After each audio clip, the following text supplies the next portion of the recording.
Hey there, Carl here. Just wanted to do a quick video. A couple days ago I repacked my bearings. This is for the third time. Really happy with how it went. The whole thing took about 3 hours. Couple reasons I like repacking my own bearings.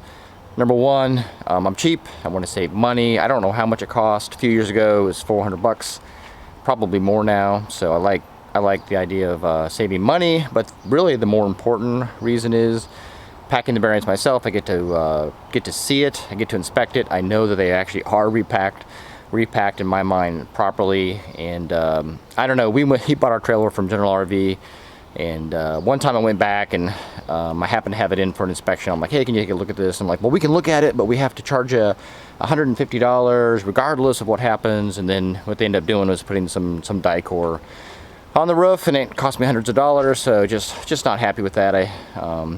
I bought the trailer from them, so I thought I'd get better service. But doing it yourself, you get to see the bearings, you get to know they're repacked. You know, they're in short supply of technicians. You know, how well do they work? I don't know. So, but anyway, the good news is I've gotten close to, I think I've gotten close to having all of the right tools now. I think in my first video, I used a braking bar because I just had a small wrench to get the nuts off. And someone's like, oh, you don't need a braking bar. I'm like, no, you don't, if you have the right tools. So now I bought a torque wrench since then. I bought a braking bar, and then in this case, my bearing repacker, I couldn't get to work. It's one that you attach to a grease gun. So I'm like very frustrated. It was same thing happened the second time I repacked my bearings. I struggled, and so this time I went back out to a Pep Boys, and I'm like, hey, you know, I need a bearing repacker. And the guy's like, I don't think we have such a thing, and blah, blah, blah, blah. I'm like, well, tell me where your grease is, where your grease guns are. And lo and behold, yes, there was a bearing repacker there. And it's versus the kind where you screw two devices together. It was a packer where you put it into a cylinder and press down on it, and it really worked great. I'm sure I overpaid because I bought it at a retail store, and I'll try to find a link to one on Amazon to put on this video.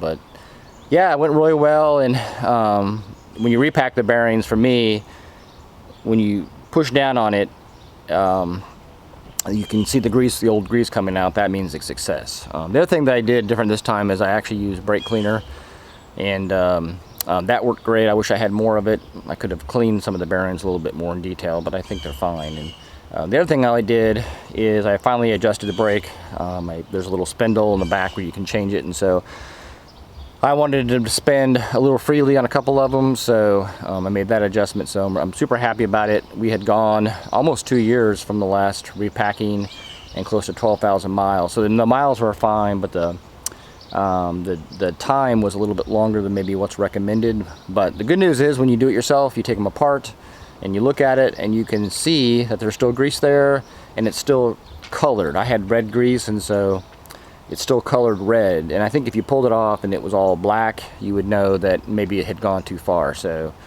for me it worked out pretty well, and yeah, I'm happy with it. So it's a credit to doing your own work and having peace of mind that it's done right. Okay, so we have an example of the bearing packer. This is the second generation.